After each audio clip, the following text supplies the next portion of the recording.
Ngolo Diara was a small boy when his father dies, and his uncle had to look after him. The uncle tried, but first of all, he didn't want to look after Ngolo because it's not his son. He said he didn't want the responsibility of Ngolo, so he was mistreating Ngolo, and finally he took Ngolo to the king, and he gave Ngolo to the king, and he said to the king, "This is my nephew. I'm going to give you my nephew as a granted, as a present. Do whatever you like with Ngolo, because I cannot take him in charge anymore." And the king accepted Ngolo. Then Ngolo was in the royal house working, and one day the king wanted to know, he had 3 sons, and he wanted to know which of the 3 sons are going to be his successor. So he went to the witch, his own witch. You know, in Africa, kings have witches. So the first witch gave him a ring and told him, "Put this ring in the food and call your 3 sons. The one who will find the ring is the one who is going to be the king." So he asked his wife to cook herself, because queen doesn't cook. But for this special event, he asked her to cook, and she cooked. He put the ring himself and called the 3 sons to eat, and asked the wife, the queen, to wash them. And the queen was watching, and they were all done. They didn't want to eat again. There were some food left, and the queen, because she didn't know that there is something in, she called Ngolo to eat the rest of the food. And the Ngolo started eating when he found the ring. And he took the ring to the queen, and he said that, "I found the ring of the king in my food, but if I take the ring to him, maybe he will kill me, because I have no right. I'm like a slave here. I have no right to touch the ring of my king." And the woman said, "No problem, just leave it here. I will take it to him." And she took the ring to the king, and the king asked, "Who found the ring?" And she said, "It is Ngolo." He was surprised. "Ngolo is not my son. How can Ngolo find a ring that was in my children's food?"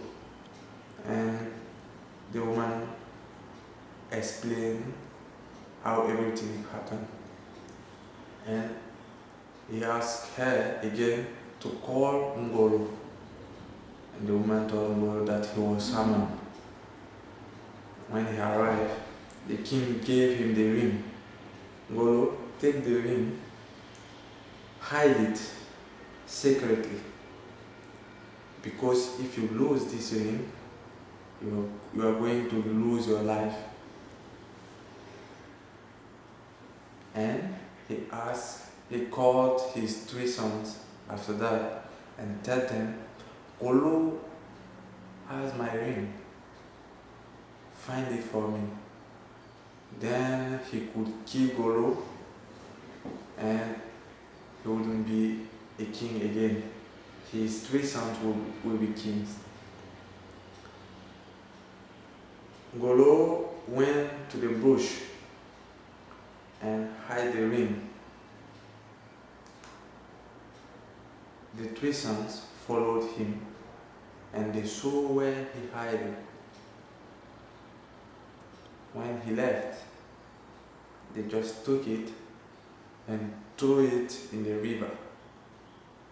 Then they went back and told their father that they threw the ring in the river. Ngolo cannot find it anymore, so he can do whatever he likes with Ngolo. Then the father called Ngolo back and tell him, "Do you remember my ring?" And Ngolo said, "Yes. Please, I want it now. I need it." Ngolo said, "No problem. I will go and find it for you." So when Ngolo went to where he had the ring, he couldn't find it. No ring. He knew that without ring, he's going to lose his life. So he was sitting, because where he hid it was not far from the river.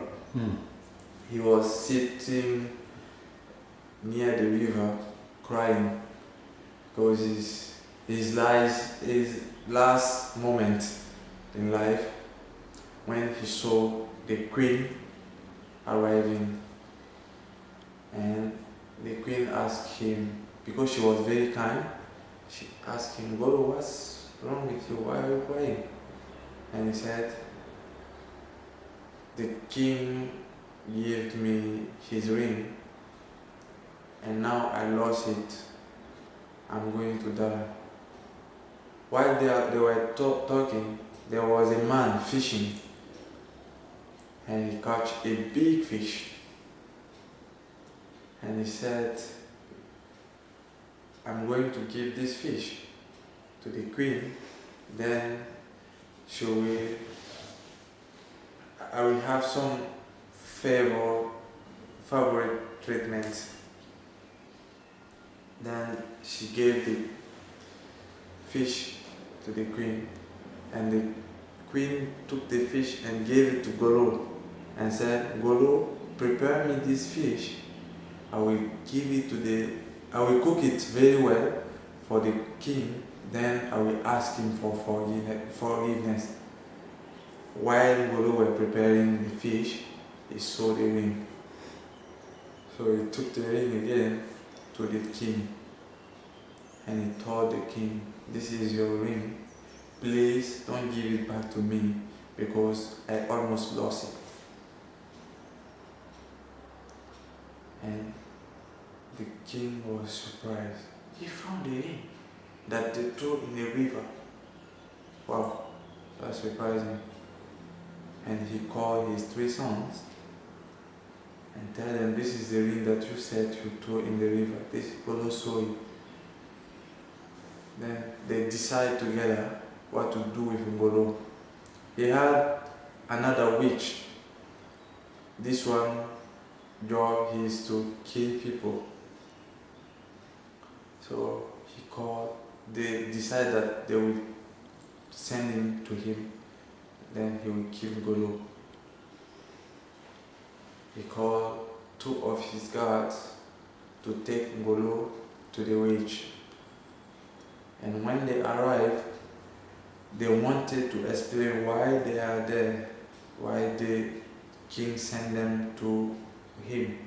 And the witch told them, "Stop, I know why you are here, because this is my job, this is what I do. But this boy, I cannot kill him. I can do nothing to him." And he said, "Hold on." He took a small stone and he gave it to him. And he said, "Ngolo, please hold it and count." So Ngolo hold the stone and start counting.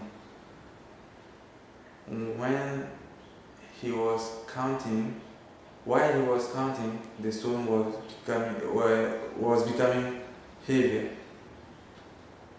And he counted until 12. And he said, "Ngolo, you are going to be king, and 12 of your grandsons are going to be kings. Nobody can stop that. So he said to the guards, take Ngolo back to the king because I'm coming. And he went to the king and he told the king, if you don't want any trouble, just leave him alone, because this boy, it is his destiny to be king. Nobody can stop that. And after that, many years when the king died, one of his sons tried to become king, and there were three that couldn't agree because of women, they fight and they kill each other, and Ngolo became king. Wow, that's a great story. Not only Zakaria, is that a great story, but you're a great storyteller. Thank you. And your English is so good.